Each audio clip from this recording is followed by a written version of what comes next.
오늘 하나님 말씀 받겠습니다. 오늘 받으신 하나님 말씀은 사무엘상 16장 1절부터 13절까지의 말씀입니다. 사무엘상 16장 1절부터 13절까지의 말씀. 제가 가진 성경으로는 구약성경 433면 4면에 위치했고요. 여러분 성경 어플이나 PPT 보시면서 함께 말씀 교독하시겠습니다. 제가 한 절, 여러분이 한 절, 마지막 절은 함께 읽겠습니다. 제가 먼저 읽습니다. 여호와께서 사무엘에게 이르시되 내가 이미 사울을 버려 이스라엘 왕이 되지 못하게 하였거늘 내가 그를 위하여 언제까지 슬퍼하겠느냐. 너는 뿔에 기름을 채워 가지고 가라. 내가 너를 베들레헴 사람 이새에게로 보내리니 이는 내가 그의 아들 중에서 한 왕을 보았느니라 하시는지라. 사무엘이 이르되 내가 어찌 갈 수 있으리이까. 사울이 들으면 나를 죽이리이다 하니 여호와께서 이르시되 너는 암송아지를 끌고 가서 말하기를 내가 여호와께 제사를 드리러 왔다 하고 이새를 제사에 청하라. 내가 내게 행할 일을 가르치리니 내가 내게 알게 하는 자에게 나를 위하여 기름을 부을지니라. 사무엘이 여호와의 말씀대로 행하여 베들레헴의 이름에 성읍 장로들이 떨며 그를 영접하여 이르되 평강을 위하여 오시나이까. 이르되 평강을 위함이니라. 내가 여호와께 제사하러 왔으니 스스로 성결하게 하고 와서 나와 함께 제사하자 하고 이새와 그의 아들들을 성결하게 하고 제사에 청하니라. 그들이 오매 사무엘이 엘리압을 보고 마음에 이르기를 여호와의 기름 부으실 자가 과연 주님 앞에 있도다 하였더니 여호와께서 사무엘에게 이르시되 그의 용모와 키를 보지 말라. 내가 이미 그를 버렸노라. 내가 보는 것은 사람과 같지 아니하니 사람은 외모를 보거니와 나 영혼 중심을 보느니라 하시더라. 이새가 아비나답을 불러 사무엘 앞을 지나가게 하매 사무엘이 이르되 이도 여호와께서 택하지 아니하셨느니라 하니 이새가 사무로 지나게 하매 사무엘이 이르되 이도 여호와께서 택하지 아니하셨느니라 하니라. 이새가 그의 아들 일곱을 다 사무엘 앞으로 지나가게 하나 사무엘이 이새에게 이르되 여호와께서 이들을 택하지 아니하셨느니라 하고 또 사무엘이 이새에게 이르되 내 아들들이 다 여기 있느냐. 이새가 이르되 아직 막내가 남았는데 그는 양을 지키나이다. 이 사무엘이 이새에게 이르되 사람을 보내어 그를 데려오라. 그가 여기 오기까지는 우리가 식사 자리에 앉지 아니하겠노라. 예, 사람을 보내어 그를 데려오매 그의 빛이 붉고 눈이 빼어나고 얼굴이 아름답더라. 여호와께서 이르시되 이가 그니 일어나 기름을 부으라 하시는지라. 함께 읽겠습니다. 사무엘이 기름불병을 가져다가 그의 형제 중에서 그에게 부었더니 이날 이후로 다윗이 여호와의 영에게 크게 감동되니라. 사무엘이 떠나서 라마로 가니라. 아멘. 네, 오늘 말씀은 우리 사무엘상 16장 1절부터 13절 말씀을 본문으로 베들레헴 여덟 번째 아들이라는 제목으로 우리 심호서 목사님이 증거해 주실 텐데요. 우리 심호서 목사님 잠깐 소개하면은요. 심호서 목사님은 약 20년 전, 정확히는 17년 전 2007년도에 제가 개포동교회라는 곳에서 사역할 때 제가 그때 고등부랑 찬양팀을 섬겼는데요. 찬양팀과 함께했던 우리 청년 우리 지체였습니다. 근데 그때부터 멘토 멘티 관계로 이어졌던 관계가요. 나중에 목사님이 가정이 신학으로 목회자로 부름받을 때도 계속 이어졌고 계속해서 미국 가서도 계속 멘토와 멘티의 관계로서 하나님께서 엮어주신 너무나 귀한 관계입니다. 미국에 유학을 갔다가 하나님의 독특한 부르심 가운데 신시내티에 있는 캠퍼스 교회, 사실은 거의 성도가 없는 정말 없어질 뻔한 교회인데 하나님께서 우리 목사님 부르셔서 지금 우리 이제 생개척이잖아요. 근데 우리 목사님은 재개척. 생개척도 되게 힘든데요. 재개척도 되게 힘들어요. 그래서 목사님 정말로 우리 사모님이랑 새 아이와 함께 더불어서 신시내티 중앙장로교회 이제 재개척에 들어가셨고 이제 8년 되셨는데 하나님께서 아름답게 한인도 별로 없는 그곳에서 귀한 이민교회를 읽어가게 하신 목사님입니다. 그 외에 정말로 소개하고 싶은 너무나 많은 내용이 있는데요. 원래 목사는요. 설교로 말하는 거예요. 그래서 여러분 우리 목사님 모셔서 설교 들을 텐데요. 너무나 귀한 제가 사랑하는 제자이고 제가 정말로 소중하게 여기는 목회자님이십니다. 나오실 때 우리 환영의 박수 하겠습니다.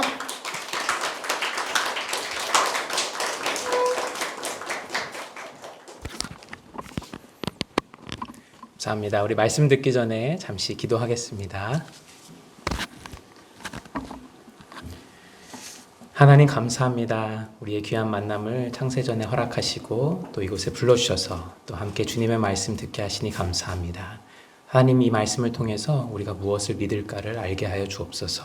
주의 약속이 선포되고 주의 은혜가 선포되는 놀라운 시간이 되게 하여 주옵소서. 전하는 자의 영광은 감춰주시고 오직 하나님의 말씀의 영광만 온전히 드러나는 이 시간을 허락하여 주시옵소서. 감사드리며 예수님의 이름으로 기도드렸습니다. 아멘. 우리 목사님께서 잘 소개해 주셨지만 제가 공 목사님을 처음 만난 건 2007년이었습니다. 한 17년 전이고요. 그때는 제가 군을 제대하고 복학한 대학생이었고 우리 목사님은 저희 부서 담당 교육자셨어요. 그때 우리 목사님은 아직 신학대학원을 졸업하지 않은 신학생 전도사님이셨습니다. 그때부터 저는 참 좋은 멘토를 만나게 되었어요. 별처럼 수많은 목회자들 중에 우리 공 목사님을 만나 목회자가 전한 말씀대로 사는 것이 무엇이냐를 저에게 가르쳐 주신 귀한 스승님입니다. 이 기적 같은 만남이 제게는 너무나 감사한 만남이고요. 또 오늘 우리 예수 순전한 교회의 만남도 너무나 감사한 벅찬 만남입니다. 그리고 신시내티에서 함께 신앙생활하고 있는 우리 재은자매의 인사도 함께 전합니다. 오늘 본문도요 참 아름다운 만남을 기록하고 있습니다. 사무엘과 다윗의 첫 만남이에요. 우리가 익숙한 만남이죠. 잘 들어서 알고 있는 만남이지만 너무나 익숙하기 때문에 우리가 아주 자세한 부분들, 익숙치 않게 읽고 지나가야 하는 부분들을 그냥 넘길 때가 많습니다. 이 본문도 꼼꼼히 보면요 이상한 것 투성이에요. 오늘 본문에 나온 사무엘은요 당대의 최고의 선지자요 제사장이었습니다. 당시에 종교 지도자가 왕을 세우는 시대였어요. 그렇기 때문에 사무엘은 이 나라에서 가장 높고 존귀한 사람이었습니다. 한마디로 하면 VVIP라고 할까요? 하지만 그 사무엘이 지금 이름도 모르는 소년 하나를 우두커니 기다리고 있습니다. 전혀 당연하지 않은 상황이죠. 어쩌다가 이 꼬마 아이 하나가 당대 최고의 종교 지도자를 이렇게 우두커니 기다리게 한단 말입니까? 게다가 지금 사무엘이 있는 이 도시는 베들레헴이라는 도시입니다. 베들레헴 하면 우리는 성경에서 여러 번 읽어봤으니까 익숙한 도시이지만 당시 사람들에겐 정말 아무도 모르는 깡촌이었어요. 사무엘서를 봐도 지금까지 사무엘은 미스바, 라마, 베델처럼 큰 도시들을 움직이면서 사역을 했지 이렇게 베들레헴에 온 것은 처음입니다. 그런 도시들에 비하면 베들레헴은 정말 작고 초라한 촌동네였어요. 자, 그렇다면 이 작은 도시에 이 위대한 선지자가 왜 와 있단 말입니까? 그리고 어떤 이유로 이 위대한 선지자는 지금 이 작은 소년 하나를 우두커니 기다리고 있는 것일까요? 이 당연하지 않은 상황을요 좀 자세하게 들어볼 필요가 있습니다. 사무엘이 베들레헴을 방문했을 때 여러분 혼자 방문했겠습니까? 아닙니다. 못해도 여러 수행원들과 함께 방문했을 것입니다. 사무엘의 이동은 왕에게까지 보고되는 굉장히 중요하고 큰 움직임이었습니다. 그런데 그런 사무엘이 지금 예고도 없이 갑자기 이 베들레헴이라는 아주 작은 동네를 방문한 것입니다. 그러니까 이 성읍 전체가 얼마나 깜짝 놀랐겠습니까? 아니나 다를까 사무엘이 도착하니까 그 성에 그 도시의 장로들이 다 나와서 사무엘을 영접하면서 벌벌벌 떱니다. 어떤 일로 오셨습니까? 평안한 일로 오셨습니까? 장로들은 두려웠던 겁니다. 혹시 무슨 일이 있어서 온 것은 아닐까? 그 마음을 잘 아는 사무엘은요, 재빨리 그들을 안심시킵니다. 평안한 일로 왔다. 그리고 계속해서 말하죠. 나는 여호와께 제사하러 왔는데 우리 함께 제사를 드리자. 그리고 이 제사에 이새와 아들들을 초대하고 싶다라는 이 이야기를 합니다. 이새와 아들들을 초대하겠대요. 장로들은 갑자기 이게 무슨 일인가 싶습니다. 그런데 어떻게 하겠어요? 사무엘이 와가지고 제사를 드리겠다는데, 그리고 이새와 아들들을 초대해달라고 하는데 그렇게 해야죠. 이새와 아들들도 당황스러운 것은 마찬가지였습니다. 다른 모임도 아니고 지금 어디요? 제사에 초대된 거예요. 그들은 몸을 깨끗이 씻고 정결하게 한 후에 그 모임에 참석해야 했습니다. 모든 것이 급박하게 빨리빨리 움직였을 것입니다. 아마 이새의 집은 난리도 아니었을 것입니다. 저희 집은 자녀 넷을 키우시는 공목사님에 비하면 아무것도 아니지만 저희 슬아의 아들, 딸 이렇게 셋을 키우고 있습니다. 나이가 6학년, 4학년, 1학년 이렇게 셋이에요. 지금은 제가 한국을 방문해서 장인 장모님 댁에 있고 그래서 주일 아침에 이렇게 챙기는 것을 도와주셨지만 사실 저희가 미국에 있었다면 주일 아침마다 난리입니다. 전쟁이죠. 이 셋을 데리고 교회 간다는 것은 전쟁입니다. 더욱이 저희 교회는 얼마 전까지만 해도 우리 예수 순전한 교회처럼 예배 장소를 빌려서 예배를 드렸습니다. 그래서 그 모든 교회의 짐을 저희 집 차 미니밴에 싣고 가야 했고 또 예배가 끝나면 그 모든 짐을 다 풀어가지고 밴에 싣고 다시 돌아와야 했죠. 이 일을 수년간 계속해 왔습니다. 아무튼 주일 아침 이렇게 짐을 다 실으면 이제 누구를 태워야 되죠? 그 차에? 네, 자녀들을 태워야 됩니다. 아이들을 태워야 됩니다. 근데 잘 아시겠지만 이 어린 존재들은 바쁘면 바쁠수록 차에 잘 안 탑니다. 네. 뭐 그리 관심사가 많은지 한 녀석이 이제 저기 가서 놀고 있어요. 그러면 잘 타일러서 차에 태우면 그러면 다른 녀석이 또 어딘가에 가가지고 열심히 놀고 있습니다. 그럼 그 녀석을 또 잘 타일러서 차에 태우면 아까 분명히 태워놨던 그 친구가 사라져 있습니다. 좀 크면 애들이 차에 잘 타겠지 했는데 애들이 크니까 이제는 차에 타기 직전까지 공놀이를 하더라고요. 어쨌든 그렇게 해서 남자애들을 태웠습니다. 자, 그러면 이번에는 누굴 태워야죠? 막내 딸을 태워야 됩니다. 근데 그 딸이 늘 문 앞에서 이렇게 울고 있어요. 왜 그러니? 이렇게 물으면 이 옷을 입고 교회에 가기 싫답니다. 얘도 좀 크면 나아지려나 했더니 여자애는 또 다르더라고요. 남자애들은 그냥 아무거나 주면 입는데 여자애들은 옷을 고르는데도 시간이 걸리고 옷을 분명 골랐어요. 근데 그걸 입고 나서 이것이 나에게 가장 좋은 선택이었는지 그 스스로 컨펌하는데도 참 오래 걸립니다. 아무튼 애가 셋밖에 없는 저희 집도 주일마다 난리가 아니죠. 그런데 지금 이 집은 어떻습니까? 아들 몇 명이 준비하고 있습니까? 7명이 준비하고 있습니다. 여러분 또한 잘 보십시오. 아들 7입니다. 혼자선 아무것도 할 줄 모르는 이 아들만 7인 짐입니다. 그래서 이 다 큰 아들들이 전부 다 이러고 있었을 거 아닙니까? 엄마, 그 옷 어딨어? 엄마, 내 벨트 어딨어? 형 빨리 나와. 나도 화장실 들어가야 돼. 아빠, 우리 뭐 타고 갈 거야? 마구간에서 말 꺼내 놓을까? 지금 이 집에는요, 난리가 아니었을 것입니다. 그리고 누가 지금 기다리고 있는 것이죠?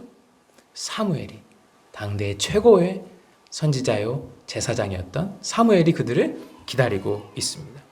이세를 포함해서 8 남자가 전부 다 여보, 엄마를 부르는 아주 이 이세의 부인에게는 아주 기억하고 싶지 않은 그런 날이었을 것입니다. 어쨌든 이세와 7 아들은 부랴부랴 준비해서 사무엘이 있는 곳으로 갔습니다. 그랬더니 사무엘은 무슨 이유에서인지 제사는 드리지 않고 아버지 이세에게 말해서 아들들을 자기 앞으로 하나씩 지나가게 합니다. 영문을 모르는 이세는 첫째 아들 엘리압부터 사무엘 앞으로 지나가게 했습니다. 엘리압은 키도 크고 아주 잘생긴 청년이었습니다. 근데 엘리압을 본 사무엘의 표정이 처음엔 너무 밝더니 그대로 좀 생각을 하더니 이세에게 다음 아들을 불러오라 이렇게 합니다. 그래서 이세가 다음 아들 둘째, 셋째, 넷째, 다섯째, 여섯째, 7 아들까지 지나가도록 사무엘은 그저 이 아들 말고 또 누가 있냐? 여호와께서 택하지 아니하셨다라는 말만 합니다. 그리고 나서 사무엘이 마지막으로 묻죠. 너의 아들이 이게 다냐? 그러자 이세가 말합니다. 아직 막내가 남았는데 그는 양을 지키고 있습니다. 우린 여기서 몇 가지 사실을 알 수 있죠. 먼저 이세와 그 7 아들은요, 그 어느 누구도 그들의 막내, 아들이자 동생이었던 그 8번째 소년을 이 자리에 데리고 오려고 하지 않았습니다. 그 누구도 막내도 같이 가야죠 하지 않았습니다. 누군가 남아서 양을 지켜야 한다면 그것은 묻지 않아도 막내여야 했습니다. 오늘날에는 막내가 가장 귀한 귀여움을 받지만 당시에는 또 이 집에서는 그러지 않았습니다. 이 막내 아들은 가족 중에서도 가장 덜 중요한 구성원이었어요. 게다가 8번째 아들이잖아요. 이 8이라는 숫자가 당시 히브리 문화적으로 어떤 의미를 가지고 있었습니다. 당시 이스라엘 사람들에게 7은 완전수였는데 8은 그래서 완전함으로부터 하나 남는 수였습니다. 물론 역대상 2장을 보면 다윗은 이새의 7번째 아들로 나와요. 왜 그러지? 학자들이 생각하기론 아마 이 일 후에 다윗의 형들 중 누군가가 아마 일찍 세상을 떠나지 않았을까. 그리고 또한 역대기가 유대 왕조의 정통성을 강조하는 성경이기 때문에 차마 다윗이 8번째 아들이라고 적을 수가 없었던 것 같아요. 그래서 아마도 일찍 세상을 떠났을 한 형을 제외하고 7번째 아들로 역대기 2장에선 적고 있습니다만 어쨌든 사무엘상에서는 8번째 아들, 다윗이 8번째 아들로 나오죠. 이 8번째 아들은 이새의 아들들 중에서 가장 어렸고 또 가장 어떤 감동도 주지 못하는 아들이었습니다. 가족들마저 관심이 없는데 이 도시에 누가 관심을 가졌겠어요? 종합하면 이렇습니다. 그 어떤 스포트라이트도 받지 못했던 도시 베들레헴. 거기에서 지극히 평범한 남자 이새. 그리고 그 이새의 8번째 아들. 따라서 오늘 본 제목, 설교 제목 베들레헴 8번째 아들은 완전히 보잘것없는 존재. 아무도 관심 갖지 않는 자를 의미합니다. 그런데 아주 재밌는 장면이 펼쳐지죠. 지금까지 그 어느 누구에게서도 관심을 받지 못했던 이 소년을 누가 어떻게 기다리고 있습니까? 오늘 본문 16장 11절 후반부를 제가 읽어보겠습니다. 사무엘이 이새에게 이르되 사람을 보내어 그를 데려오라. 그가 여기 오기까지는 우리가 식사 자리에 앉지 아니하겠노라. 여기에 나오는 우리가엔 누가 들어있겠습니까? 제일 먼저 사무엘이죠. 그리고 사무엘과 같이 온 사람들, 수행원들이죠. 그리고 그 도시의 장로들, 그 다음에 이새와 그의 7 아들들이 전부 다 모여서 기다리고 있었습니다. 게다가 소년이 올 때까지 뭘 하지 않겠대요? 식사를 하지 않겠다는 거예요. 있을 수 없는 일이 일어난 것입니다. 사무엘을 제외한 모든 사람들이 다 같은 생각을 하고 있었을 거예요. 장로들은 그렇게 생각하고 있었겠죠. 아, 배고파. 걔가 누군데 우리가 이러고 있어야 되냐. 네. 또 형들은 이런 생각을 하고 있었겠죠. 자식 집에 가서 보자. 네. 다 같은 생각을 하고 있었을 겁니다. 근데 재밌는 건 우린 아직까지 이 소년의 이름조차 모른다는 사실입니다.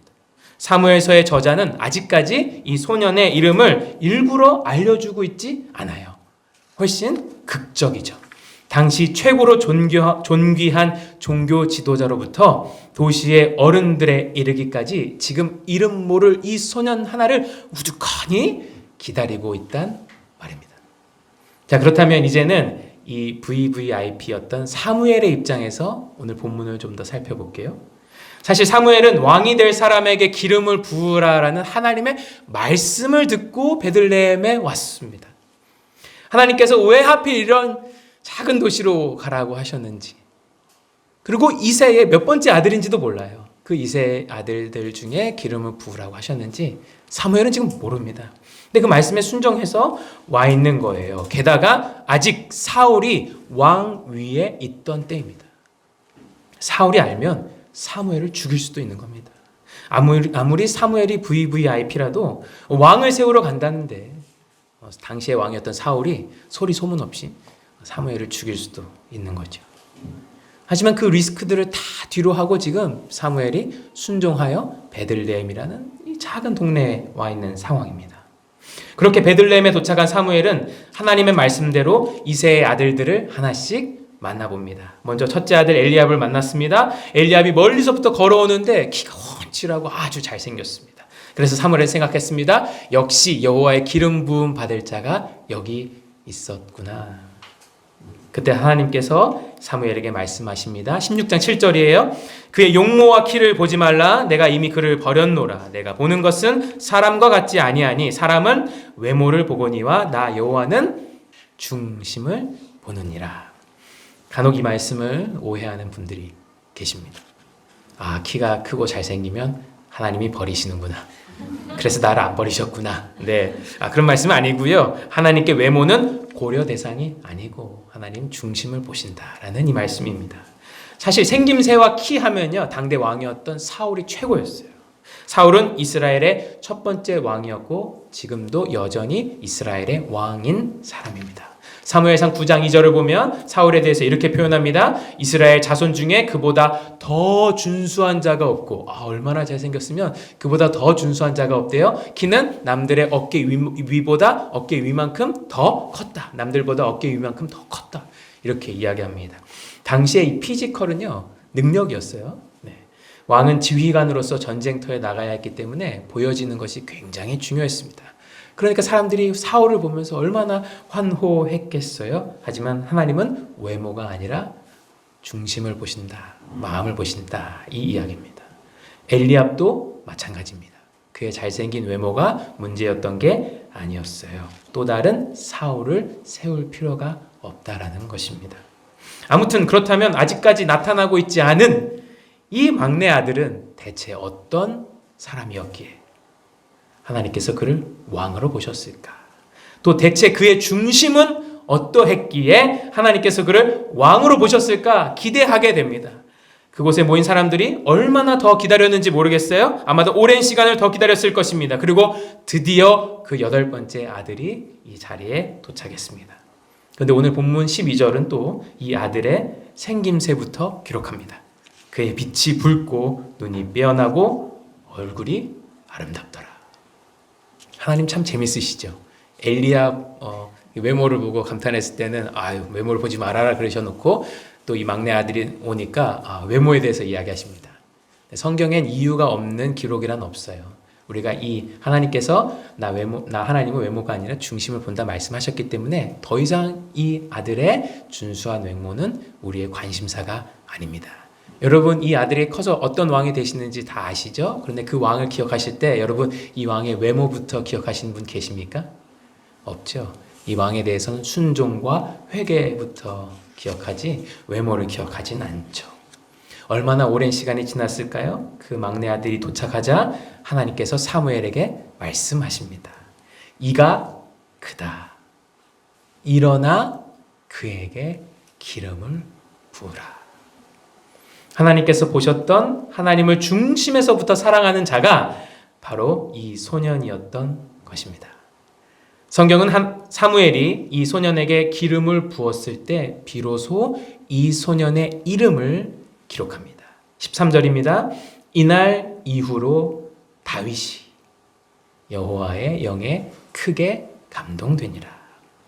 아무 스포트라이트를 받지 못했던 베들레헴이라는 아주 작은 도시, 그 도시에서 가족에게서조차 관심을 받지 못했던 한 소년이 드디어 다윗이라는 이름으로 성경에 기록되는 첫 번째 장면입니다. 그런데 여러분, 오늘 본문에는 참 이상한 부분이 하나 있습니다. 사무엘이 베들레헴에 도착했을 때 그 위대한 선지자가 이 도시에 방문한 이유를 뭐라고 말했습니까? 5절입니다. 내가 여호와께 제사를 드리러 왔다. 제사를 드리러 왔다라고 말했어요.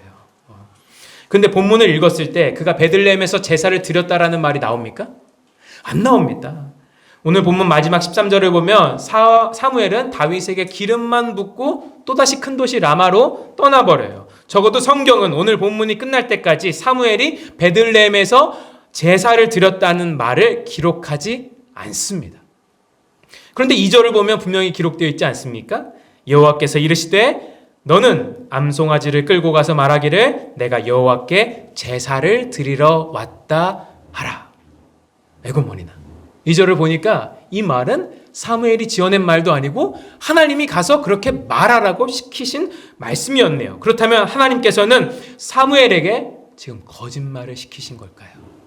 죽을지도 모르니까 너 가서 그렇게 말해라. 거짓말을 하도록 시키신 것일까요? 아닙니다. 그래서 이 본문에는요, 우리를 향하신 그 놀라우신 구원 계획, 하나님의 그 놀라운 구원 계획이 기록되어 있습니다. 여러분, 하나님이 사무엘에게 말씀하신 그 제사를요, 누가 완성을 시키죠? 이 다윗의 씨로부터 태어날 먼 훗날 이 베들레헴 마국간에서 태어날 예수님으로부터 이 완전한 희생 제사가 완성됩니다. 그 예수님께서 자신을 드린 단번의 제사로 그 은혜로 말미암아 우리가 구원을 얻게 되었잖아요. 그것을 생각하면 제사를 드리러 베들레헴에 왔다라는 이 사무엘의 말은 모두 사실입니다. 그는 하나님의 말씀 앞에서 순종한 것뿐이지만 자신도 모르는 사이에 그 영원한 한 제사를 준비하러 이곳 베들레헴에 온 것입니다. 그리고 다윗의 몸에 기름을 부었을 뿐만 아니라 다윗의 몸에서 나실 왕을 위해 기름을 부었습니다. 그런 제사장의 역할을 하였습니다. 원래 그리스도가 기름 부음을 받은 자라는 뜻이 있거든요. 보십시오. 하나님의 계획은 얼마나 신비롭습니까? 또 얼마나 아름답습니까? 하나님께서 룻과 보아스를 통해서 그 패역한 사사시대 가운데 다윗을 준비하신 이 이야기도 신기하고 아름다운데 그 다윗을 통해 그리스도를 준비해 가시는 하나님의 그 놀라운 구원 이야기도 너무나 신비롭고 아름답습니다. 게다가 하나님께서 그 아름다운 계획을 이루어 가시기 위해 누구를 사용하는지를 보십시오. 누구를 사용하셨습니까? 아무도 모르는 깡촌의 작은 소년. 지극히 외딴 동네의 평범한 소년을 사용하십니다. 그렇습니다. 우리는 여기서 이 본문에서 가장 당연하지 않고 가장 이상한 부분을 마주합니다. 세상의 질서는 어떻습니까? 한국엔 이런 말이 있습니다. 말은 나면 제주도로 보내고 사람은 나면 서울로 보내라는 말이 있어요. 그런데 이 말 뒤에 숨은 이 시대의 생각을 한번 여러분 생각해 보십시오. 서울에 가지 못한 자는 클 수가 없어. 그래서 한국에서는 우리 고등학생들이 너무나 꿈꾸는 세 글자 한 단어가 있죠. 인서울. 이 세 글자 뒤에 있는 세상의 지배적인 정서를 한번 읽어보세요. 나다나엘도 예수님의 제자가 되기 전에 비슷한 생각을 가지고 있었습니다. 예수님을 소개한 친구 빌립이 이제 나다나엘에게 이야기하거든요. 그 말에 나다나엘이 뭐라고 대답합니까? 나사렛에서 무슨 선한 것이 날 수 있겠느냐. 나사렛 완전 깡촌이었거든요. 오늘 말씀 뒤에 흐르고 있는 세상의 지배적인 정서는 무엇입니까? 아무도 모르는 그 깡촌의 소년은 그냥 앞으로도 계속 아무도 모르는 소년이어야 하는 것입니다. 앞으로도 그냥 그렇게 살게 될 것입니다. 때문에 헤어나올 수 없는 그런 삶을 살지 않기 위해서는 우리는 어떻게 합니까? 우리가 어디에 있느냐가 중요하다는 것이죠. 그리고 우리는 그래서 어디를 향해야 하는지를 무척 중요하게 생각합니다. 그것이 세상의 정서입니다. 교회도 마찬가지입니다. 교회도 크면 좋죠. 왜냐하면 교회가 크면 일반적으로 나든 내 자식이든 양질의 신앙교육을 받을 확률이 높기 때문입니다. 작은 교회 같으면 목사 한 명이서 이 일 저 일 다 하느라 양질의 성도 신앙 훈련이 잘 안 될 때가 있습니다. 물론 예수 순전한 교회는 안 그러겠지만 대부분 그래요. 네. 그런데 큰 교회는 어떻죠? 훈련된 평신도들이 쫙 받쳐주고 여러 부목사님들이 쫙 받쳐줍니다. 물론 또 다른 극단으로서 작은 교회, 개척교회를 출석하는 게 우리의 의로움이 돼서는 안 될 것입니다. 제가 이 말씀을 통해서 함께 나누고자 하는 것은 무명의 사람으로 살아야 한다, 어떤 사이즈의 교회를 가야 한다, 시골로 가야 한다, 이런 말이 아닙니다. 우리가 이 말씀을 통해서 봐야 하는 것은 우리가 세상의 흐름에 파묻혀 있느라, 우리도 이 세상 속에 살아가기 때문에 세상의 흐름에 파묻혀 있을 수밖에 없어요. 그래서 그 세상의 흐름에 파묻혀 있느라 놓치고 있었던 하나님의 속성입니다. 하나님의 속성. 그것은 하나님의 눈은 다르다는 것이죠. 우리 하나님의 눈은 그 어디에나 계십니다. 그리고 우리 하나님의 눈은 우리가 어디에 있든지 보시지 못할 것이 없습니다. 보다라는 동사는 오늘 이 본문을 이끌어가는 아주 중요한 동사입니다. 오늘 본문 1절에서 하나님은 이렇게 말씀하십니다. 너는 뿔에 기름을 채워가지고 가라. 내가 너를 베들레헴 사람 이새에게로 보내리니 니는 내가 그의 아들 중에서 한 왕을 보았느니라. 그래서 사무엘이 이새의 아들들을 볼 때 하나님이 이렇게 말씀하시죠. 7절입니다. 사람은 외모를 보거니와 나 여호와는 중심을 보느니라. 보십시오. 다윗은 비록 아주 작은 도시 베들레헴에 아무에게서도 관심받지 못하는 그런 소년의 삶을 살고 있었지만 하나님은 그때에도 다윗을 보실 수 있었어요. 그때에도 보고 계셨습니다. 이것은 세상이 절대로 따라할 수 없는 하나님의 아름다우심이요 하나님의 영광입니다. 그러니까 하나님께 중요한 것은 우리가 어디에 속해 있느냐가 아니라는 것이죠. 우리의 능력이 어떠한가가 아니라는 것이죠. 하나님께 중요한 것은 오직 우리의 중심, 우리의 마음이 어떠한가입니다. 왜냐하면 그분은 우리가 어디에 있든지 우리의 중심을 보시는 분이시기 때문입니다. 이것이 얼마나 위대한 하나님의 은혜입니까? 이것이 왜 은혜예요? 이 말씀은 우리가 어떤 생각을 하죠? 우리가 어디에 있든지에 따라 우리의 존귀함이 달라진다라는 우리의 세상의 생각으로부터 우리를 구원해 주시기 때문입니다. 그렇기 때문에 오늘 본문을 이렇게 오해하시면 안 되는 겁니다. 하나님께서 나를 보고 계시니까 내 인생에 언젠가 햇빛 비칠 날이 있다. 나는 아직까지 아무 이름 없는 8번째 아들이지만 언젠가 다윗이 될 날이 있다. 이렇게 보시면 안 되는 거죠. 솔직히 저도 이 말씀을 이렇게 읽지 않기 위해서 부단히 노력을 해야 했습니다. 저희 교회는 아직 작습니다. 여러분 이제 1년 반 만에 1년 4개월 만에 이렇게 많은 성도님들과 함께 예배를 드리고 계시지만 저는 이제 저희 교회를 섬긴 지 8년 차가 되었음에도 이보다 적은 수의 숫자의 우리 성도님들과 함께 예배를 드리고 있어요. 네. 또 제가 있는 신시내티라는 도시는 한인 이민자들 사이에서는 아주 작은 도시입니다. 도시에 한국 사람이 한 1000명에서 1500명 정도 있다라고 추산이 돼요. 그런데 교회가 이미 8개, 9개가 있습니다. 그래서 저도 이 말씀을 이렇게 읽지 않기 위해서 부단히 노력해야 했습니다. 나는 지금 시골 작은 이민교회에서 목회하고 있지만 언젠가 사무엘이 찾아와서 다윗과 같이 나의 이름을 높여줄 거다. 아니죠. 오늘 말씀은 그런 의미의 말씀이 아닙니다. 오늘 말씀을 잘 이해했다면 우리는 이거를 걱정해야 합니다. 나에게서 하나님이 무엇을 보실 수 있을까? 나에게서 하나님이 무엇을 보실 수 있을까? 그런데 그게 아니라 내가 있는 곳이 작네. 여기서는 빛을 발휘할 수가 없네. 내 영향력이 작네. 내 인정을 못 받았네. 내 친구들은, 내 친구 자식들은 저렇게 잘 나가는데 하나님 뭐라고 계십니까? 이러고 있으면 하나님께서 우리의 중심에서 무엇을 보실 수 있겠습니까? 또 이렇게 멋진 도시, 서울, 또 수도권에서 살면 우리의 상대적 박탈감은 더 심할 수도 있겠다 이런 생각이 들어요. 아무래도 저 사람과 나의 삶을 비교하게 되니까요. 또 교회도 마찬가지죠. 우리 교회와 다른 교회를 비교하게 합니다. 비교하게 되죠. 이 동네 네로라 하는 교회들 참 많잖아요. 번듯한 건물에 물량 공세하는 주일학교. 물론 나쁘지 않아요. 나쁘지 않습니다. 그저 하나님께 중요한 건 그런 게 아니라는 것을 말씀드리고 싶은 거예요.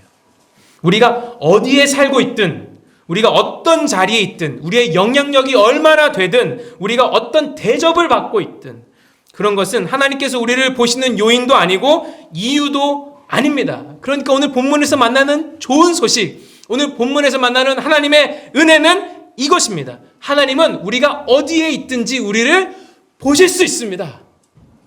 그리고 우리가 어디에 있든 하나님은 우리의 중심을 보십니다. 우리가 이런 하나님을 만나기 전까지 우리가 매일의 삶에서 목매였던 것은 무엇입니까? 우리의 상황과 환경 아닙니까? 우리는 내가 있는 곳이 왜 이런 곳이냐라고 불평을 합니다. 나를 보내신 회사가 왜 이런 곳이냐?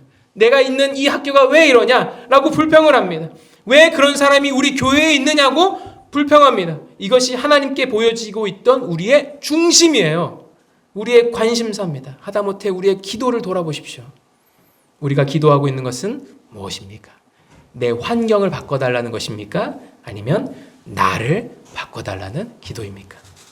사실 우리가 목매었던 모든 것은 하나님께는 전혀 문제가 되지 않습니다.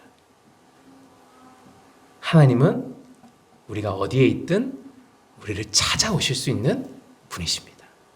하나님은 우리가 어디에 있든 우리를 보시는 분이십니다. 그리고 우리가 어디에 있든 우리 하나님이 하시면 하나님의 나라의 확장과 예수 그리스도의 다시 오심을 위하여 우리를 사용하시는 분이십니다. 물론 하나님 앞에서 우리의 중심은 죽을 때까지 계속 부끄러울 것입니다. 하지만 하나님이 우리에게서 주인이신 그리스도를 닮고자 하는 그 마음을 보실 수 있다면 하나님께서 우리를 어떻게 사용해 가시겠습니까? 마찬가지입니다. 하나님은 아무도 관심 없었던 도시, 아무도 관심 없던 그 8번째 아들의 중심도 보실 수 있으셨어요. 그리고 그 다윗을 통해 그 어떤 큰 도시, 그 어떤 능력의 사람도 행하지 못했던 일을 행하십니다. 우리의 구원자 되신 예수 그리스도가 이 땅에 오심을 준비하십니다. 마태복음 2장 6절은 미가서 5장 2절을 인용하면서 이렇게 기록합니다. 또 유대 땅 베들레헴아 너는 유대 고을 중에서 가장 작지 아니하도다. 내게서 한 다스리는 자가 나와서 내 백성 이스라엘의 목자가 되리라 하였음이니이다.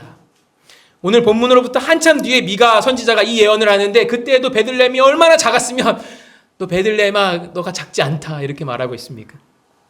하지만 작고 크고 상관없이 하나님은 그 작은 고을의 8번째 아들의 중심을 보시고 계셨습니다. 그리고 그를 통해 그 어떤 큰 도시, 위대한 사람도 하지 못했던 예수 그리스도를 준비하시는 일을 행하신다라는 말입니다.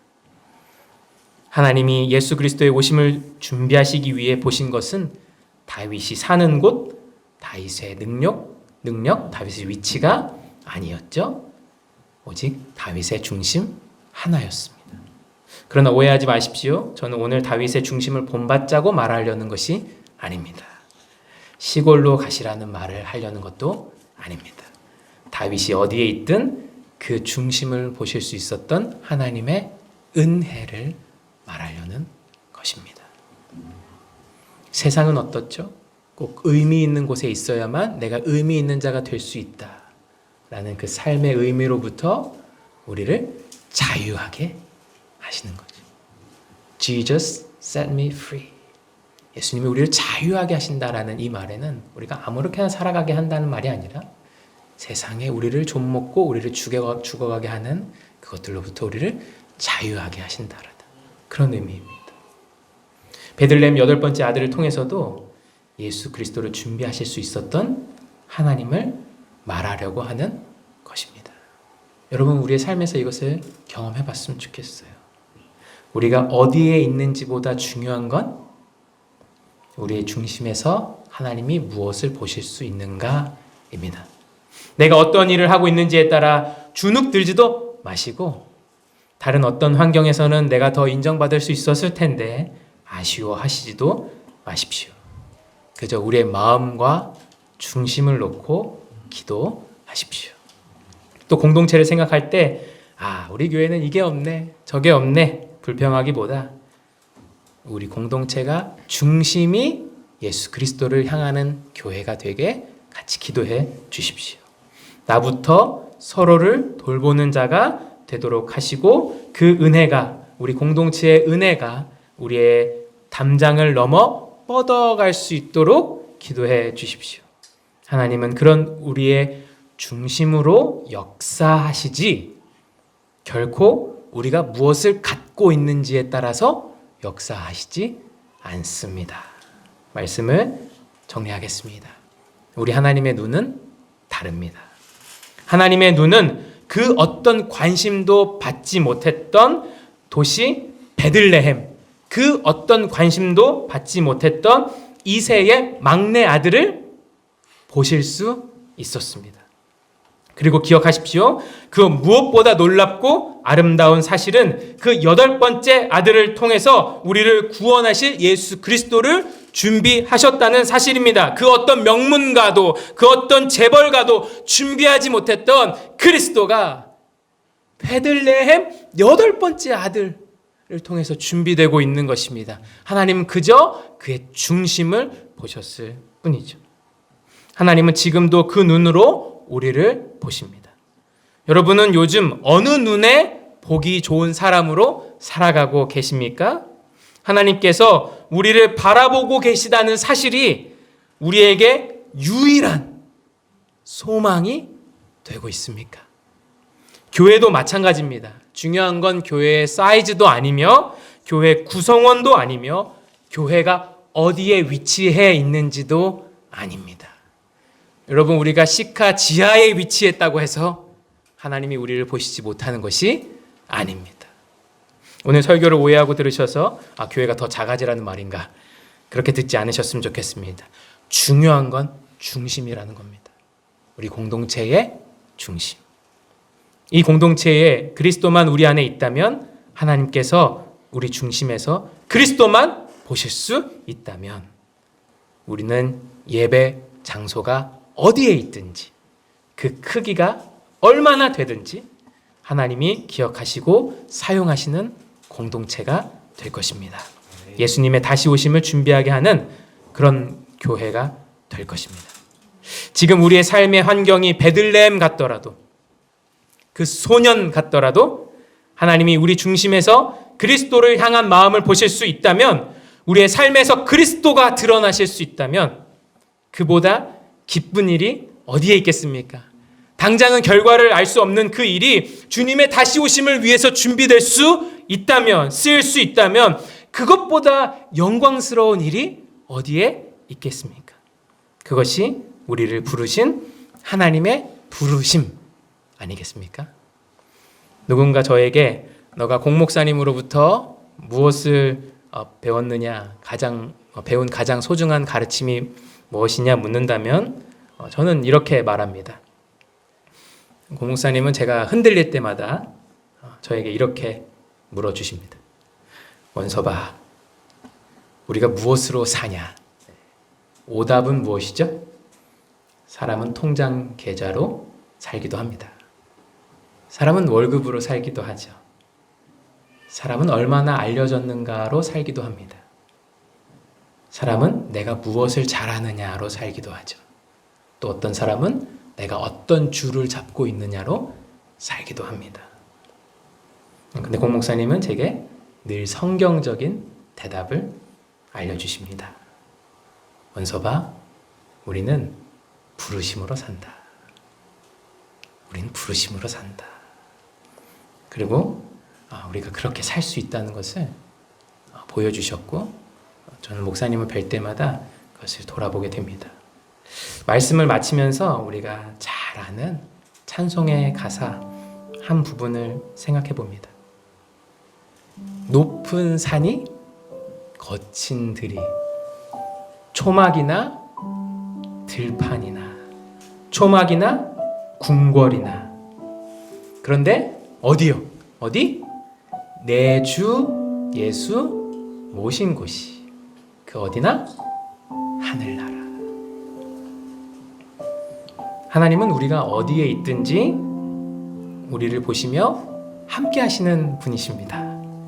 그리고 하나님은 그 중심이 예수 그리스도로 채워지고 있는 자들을 통해서 지금도 다시 오실 그리스도의 그 길을 준비하고 계십니다.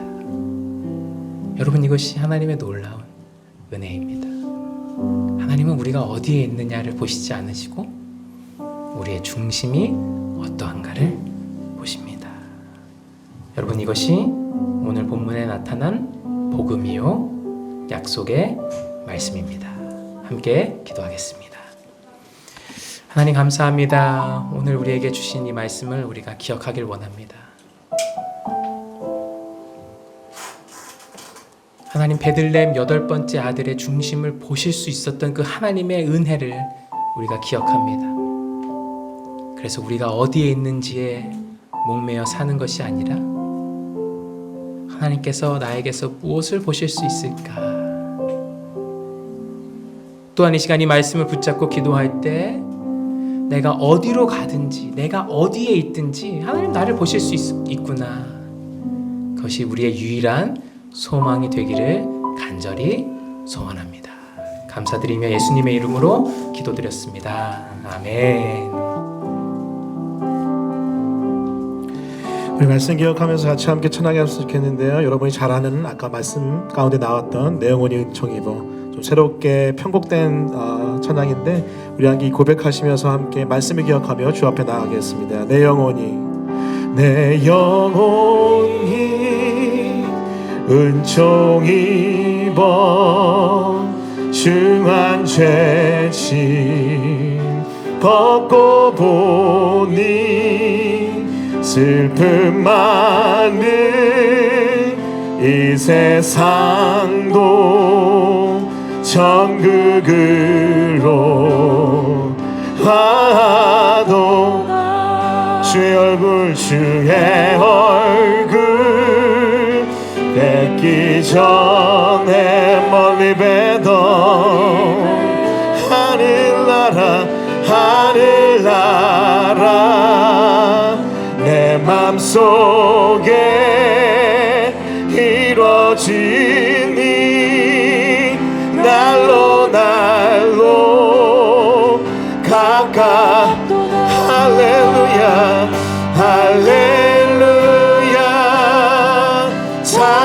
찬양하세 내 모든 죄 사함받고 주 예수와 동행하니 그 어디나 하늘나라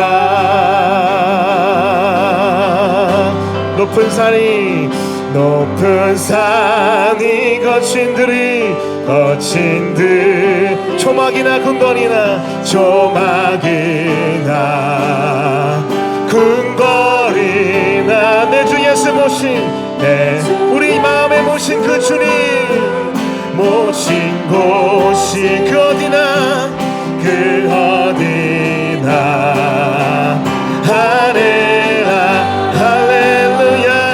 할렐루야 찬양하세 내 모든 죄 사함받고 주 예수와 동행하니 그 어디나 하늘나라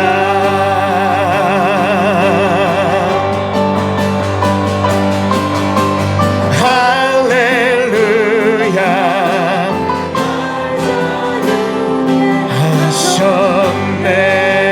하셨네. 우리 선포하며 고백합니다. 내 모든 삶 주 예수께 속했네. 우리 믿음으로 하늘나라 모든 삶에 힘하네. 내 모든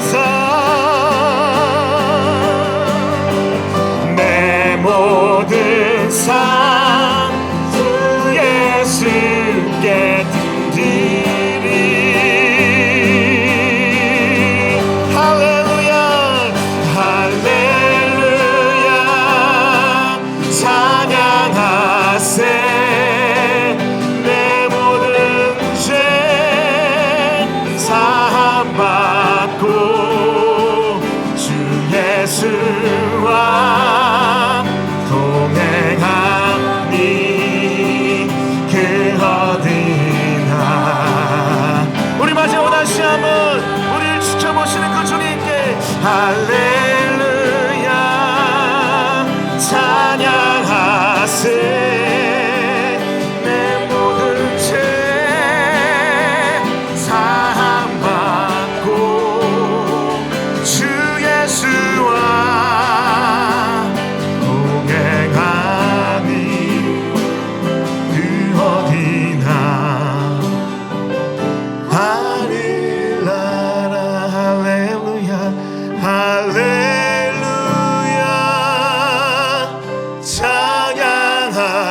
곳에 내 모든 죄 사함받고 주 예수와 동행하니 그 어디나 하늘나라. 이 시간 좀 잠잠하게 한번 기도하겠습니다. 잠잠하게 주께 기도하며 나아갈 때, 주님, 우리가 계속해서 내면 세계의 질서와 영적 성장 메시지 살펴보는데, 오늘 우리 목사님 통해서 하나님께서 또 다시 한번 우리의 중심을 살펴보라고 말씀하십니다. 하나님, 우리는 자꾸 우리의 시선을 세상에 두고 세상의 시선에 따라서 우리를 높은 곳에, 어떤 위치에, 돈에, 명예에, 권력에, 네트워크에 갖다 던져버리는데, 우리 주님은 다른 그 어떤 것이 아니라 주님의 시선으로 우리의 중심을 살펴보길 원한다 하십니다. 그 주님의 시선은 여러분 때로 넘어지고 자빠질지라도 여전히 우리를 사랑하시는, 우리를 안아주시는, 우리를 회복시키시는 복음의 부르심, 그 시선인 줄 믿습니다. 주님, 그 시선을 우리가 믿음으로 바라봅니다. 세상은 겉을 바라보고 다른 것 바라보지만 우리 주님 안을 바라보시고 속을 바라보시며 품어주시니, 또 그 속이 회복되길 원하시니, 주님 그 은혜의 시선을 바라보니 우리의 중심이 다시 한번 살아나고 회복될 수 있도록 도와주십시오. 주님 감사합니다. 감사합니다. 우리 내면이 주님의 사랑의 시선 안에서 살아날 수 있도록, 그리고 우리 또한 다른 사람과 이 세상을 바라볼 때 그 내면을 바라볼 수 있도록 도와주십시오. 함께 좀 읊조리며 기도하겠습니다. 아버지 하나님, 이 시간 세상의 시선으로부터 벗어나게 해주십시오. 잘못된 우리의 육적인 시선으로부터 벗어나게 해주십시오. 겉이 아니라 크고 작든 중요하지 않습니다. 하나님의 시선으로, 그 은혜의 시선으로, 주님의 그 봄으로 내 영혼을 볼 수 있게 하시고, 내가 어디 있든지 중요하지 않고 주님의 은혜의 품 안에서, 그 은혜의 시선 안에서 살아가는 우리 모두가 될 수 있도록 도와주십시오. 그리고 그 주님 바라보며 할렐루야 외치게 하소서. 할렐루야 선포하게 하소서. 주님이 주시는 그 은혜의 품 안에서 자유를 선포할 수 있도록 도와주시고 역사해 주십시오. 할렐루야, 할렐루야, 할렐루야. 그런 주님을 기억하며 감사드리며 예수님의 이름으로 기도합니다. 아멘. 지금 우리 구주 예수 그리스도의 은혜와 하늘아버지의 말할 수 없는 사랑과 성령님이 함께 하시는 역사가, 이 자리에 나와 세상은 겉을 보고 이런저런 평가를 하지만 우리의 중심을 보시며 우리의 중심을 끌어안고 계신 그 주님의 품 안에 안기기로 결단한 모든 영혼들 머리 위에 지금부터 영원까지 함께 있을지어다. 아멘.